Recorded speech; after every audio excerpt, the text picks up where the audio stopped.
Have you ever imagined a place where modern life slows down, where there are no cars, no traffic noise, and where history still whispers through the wind? Today we are exploring Mackinac Island, a small island with a story so powerful that it once stood at the center of America's fight for control, identity, and freedom. Mackinac Island is located between Lake Michigan and Lake Huron, right in the heart of the Great Lakes region of the United States. At first glance, it looks peaceful, calm, and almost unreal. But beneath this beauty lies centuries of conflict, culture, and survival. The name is spelled Mackinac, yet it is pronounced as Mackinac. This unusual pronunciation comes from a mix of Native American languages and French influence, making the island's name a reminder of the many cultures that once fought to control it. One of the most shocking things about Mackinac Island is that cars are completely banned. No engines, no horns, no traffic lights.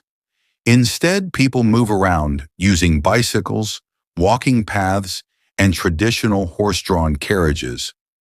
This rule has existed since 1898, when residents decided that automobiles were dangerous and disruptive to island life. As a result, Mackinac Island feels like stepping back in time, where silence replaces chaos and nature blends seamlessly with history. Long before tourists arrived, Mackinac Island was home to Native American tribes who understood its strategic importance. The island controlled key waterways that connected trade routes across the Great Lakes. Later, French traders arrived and turned the island into a major hub for the fur trade. This made Mackinac one of the most valuable locations in early North American commerce. Where trade flows, power follows, and soon conflict was inevitable. During the early 1800s, Mackinac Island became a critical military target in the War of 1812 between the United States and Great Britain. At the very start of the war, British forces captured Fort Mackinac without resistance, taking American soldiers completely by surprise. For years, the British controlled the fort, using it to dominate trade and maintain influence across the region. What many people don't realize is that Mackinac Island became one of the last British-controlled forts on American soil.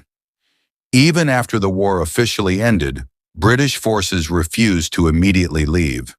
They held on to the fort until final agreements forced them to withdraw back into Canada. Only then did the United States fully regain control of the island. This moment marked the true end of British military presence in this region of America. After the wars faded into history, Mackinac Island slowly transformed. Instead of soldiers and cannons, the island welcomed visitors seeking peace, beauty, and tradition. Victorian-style buildings were preserved. Historic forts were protected. Even small traditions, like the famous Mackinac Island fudge, became part of its cultural identity. Today, the island stands not as a battlefield, but as a living museum. Walking through Mackinac Island now feels like walking through time itself. Every street, every building, and every quiet corner carries the memory of those who once fought, traded, and lived here. The island doesn't rush. It doesn't shout its history. It simply exists, patiently waiting to be understood. When you think about Mackinac Island, remember this: history is not always written in massive cities or loud monuments.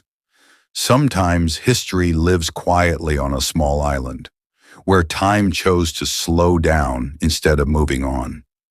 Mackinac Island reminds us that even the smallest places can shape the biggest stories, and maybe that's the real lesson. If we slow down long enough, history will still speak to us.